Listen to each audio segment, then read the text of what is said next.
terkini, salah satunya terkait dengan munculnya nama Budi Ari di dakwaan kasus judi online dan seperti yang disebutkan oleh Kepala Kantor Komunikasi Kepresidenan Hasan Nasbi bahwa akan mengikuti proses hukum dan menunggu saja langkah selanjutnya.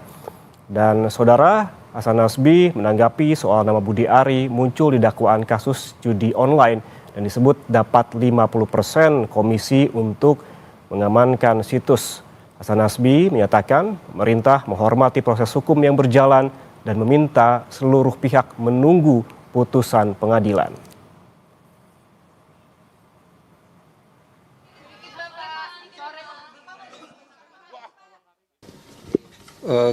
Pemerintah itu menghormati proses hukum. Jadi biarkan saja proses hukum ini berjalan dan kita yakin proses hukum ini akan membuka semuanya dengan terang benderang. Jadi yang salah akan dibilang salah di situ, yang tidak bersalah juga jangan dipaksakan jadi salah kan. Yang tidak bersalah juga nanti tentu akan terbukti tidak bersalah.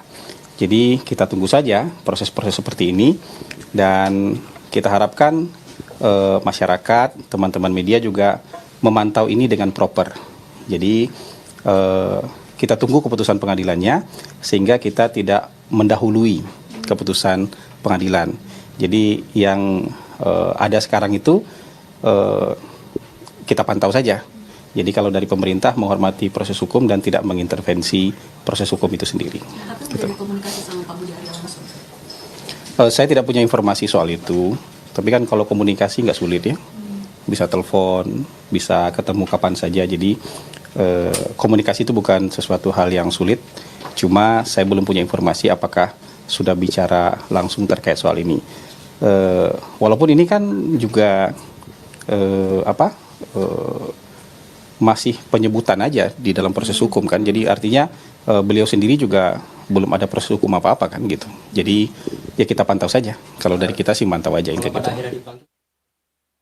Itu tadi saudara pernyataan dari Kepala Kantor Komunikasi Kepresidenan Hasan Nasbi yang menanggapi soal nama Menteri Koperasi Budi Ari Setiadi yang disebut dalam dakwaan kasus suap pengamanan situs judi online. Hasan Nasbi menyebutkan bahwa perlu waktu ini terkait dengan menunggu proses hukum dan juga menunggu proses hukum yang terjadi karena memang ini baru langkah awal. Saudara, demikian Breaking News Kompas TV. Saya Yan Rahman, sampai jumpa.